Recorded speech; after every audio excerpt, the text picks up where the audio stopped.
Hello, Tab Nation, it's your boy Tom, and today we are going to be doing AutoHotkey's version 2 built-in variables, but more specifically, built-in variables that can help make your script more adaptive by getting system or user information. This can be used in a lot of ways. I might throw some examples out there as I go. Alright, let's jump in the code, shall we? Alright, so obviously I'm doing requires AutoHotkey version 2. Any version is fine. I don't even remember which one I have currently installed, but just to keep it simple, this is going to automatically run version 2. Really the biggest difference between this and version 1, at least with the code you're looking at here, is really just that I need to have these curly brackets at the beginning and ending to create the function for F1. This would actually, I think, pretty much run in V1, it looks like. You would need to put percent signs in front and at the end of your variables here, kind of like this. And that would work in V1 now. But for V2, we don't need that. So yeah, we'll run this. I guess we'll go ahead and run it now. And go ahead and do our first message box. I'm just using message boxes because it's visual for the videos. So F1. So here we go. So we got our first message box, and that is A, just so you know, A underscore is going to start all the built-in variables we're using here. So computer name. Computer name is really just, it's not your username, it's what your network, I guess is a good way to say it, is going to see. So what is your network seeing your computer name as? So this is helpful, especially if you're working with like network kind of stuff.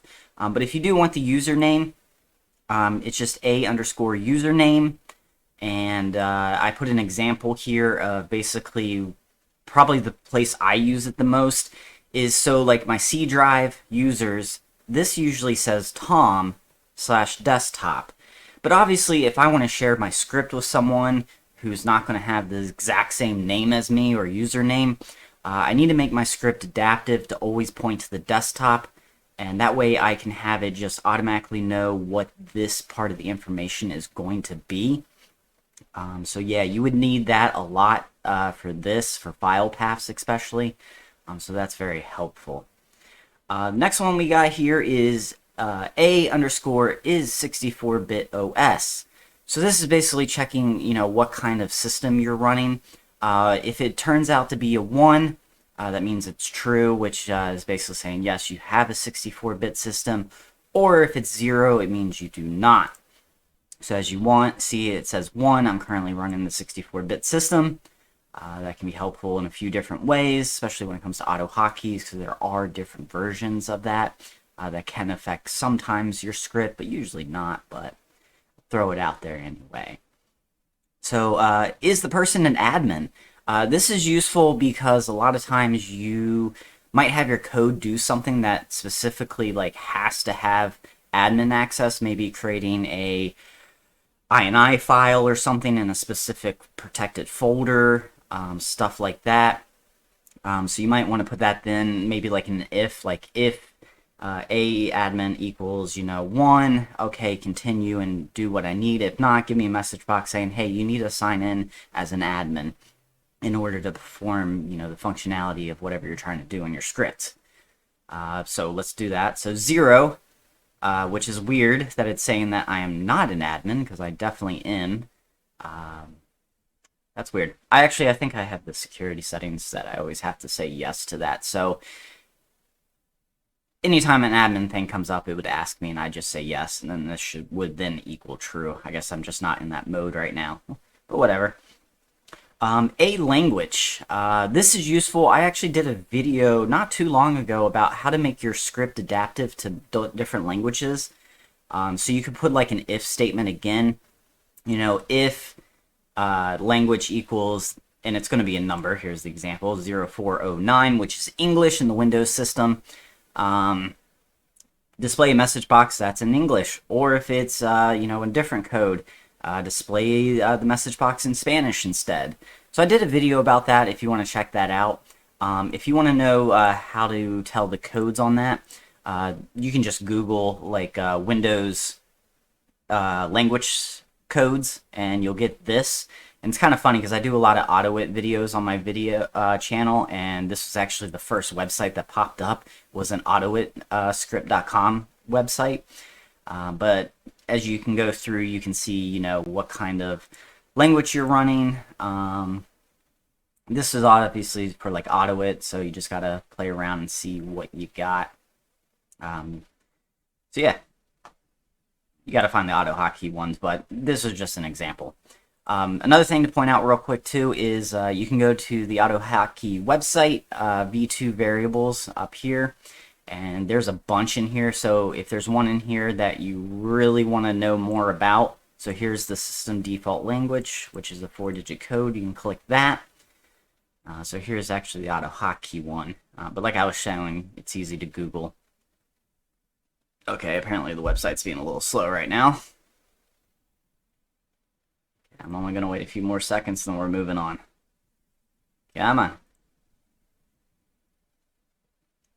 Okay, that was weird. Why did it do that? Let's find that again. Try that real quick. Boop. There we go. That was weird.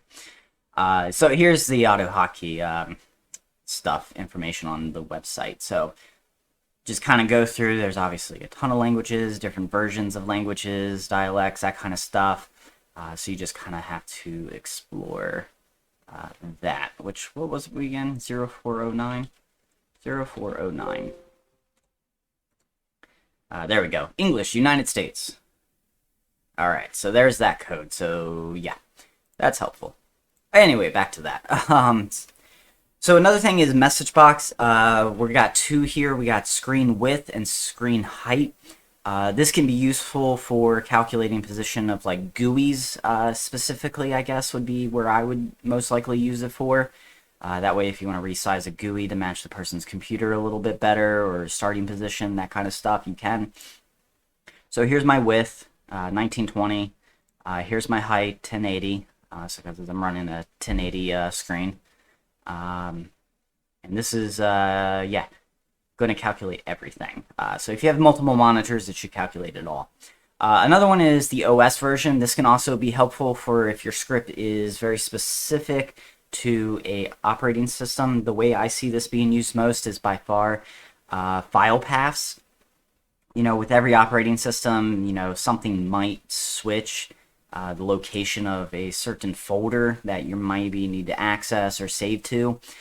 So this could help with if functions, saying, you know, if they're running, God forbid, Windows 8, save a file here, but if you're Windows 11, actually save the file here instead.